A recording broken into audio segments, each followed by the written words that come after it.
it is worthwhile to investigate the phenomenon of J.D. Vance and his wife, Usha Vance. Usha Vance is the second lady of the United States of America. She's of Indian descent. Her family is a Telugu speaking family, uh, hailing from undivided Andhra Pradesh. Now, there are a couple of interesting things in the JD Vance, Usha Vance love story, their meet cute. When they meet, Usha Vance actually comes from a white collar background. Her parents are well educated. Her father is a college professor. She comes from a proper professional, well educated background and also a certain degree of wealth, affluence. She studied in private schools, she studied in the best schools, she's always been a good student, like most Indian uh, diaspora abroad, people of Indian descent, whether it's Vivek Ramaswamy or elsewhere. Usually they are good students because that's the Indian values, that's the Indian way. The parents encourage them to focus on studies. So she's done her undergraduate degree from Yale, and she's now doing her postgraduate. She's in her law, she's enrolled in the law course, and that's where she meets JD Vance. Now, JD Vance does not come from the same kind of privileged background as her. He is more of what we would call a blue collar working class family background. His mother was addicted to drugs, and so he was raised by his grandparents, and so he's had more of a struggle life in that sense, someone coming from an underprivileged background.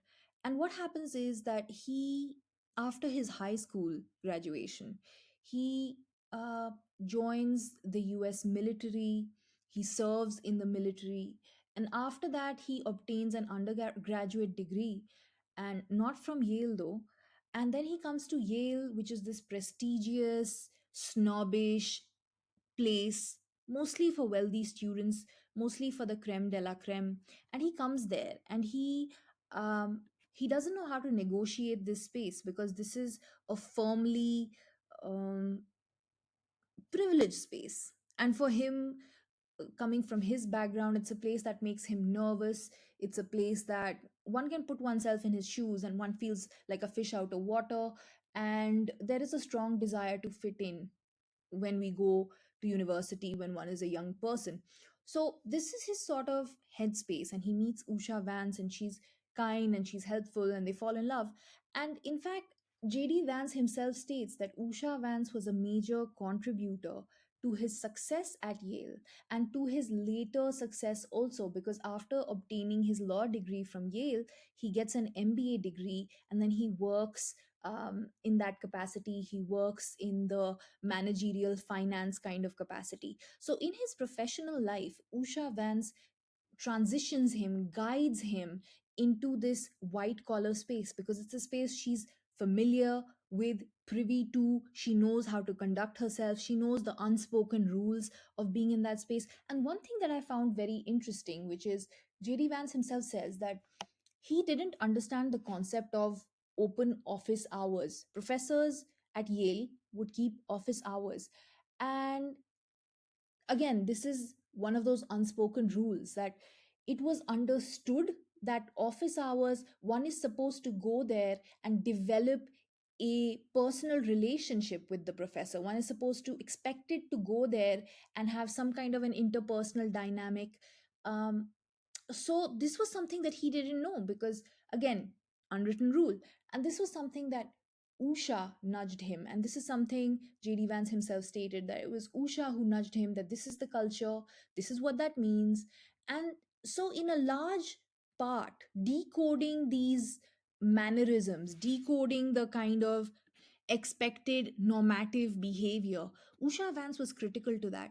And yet when we look at what has happened of late, she's been caricatured by the American right.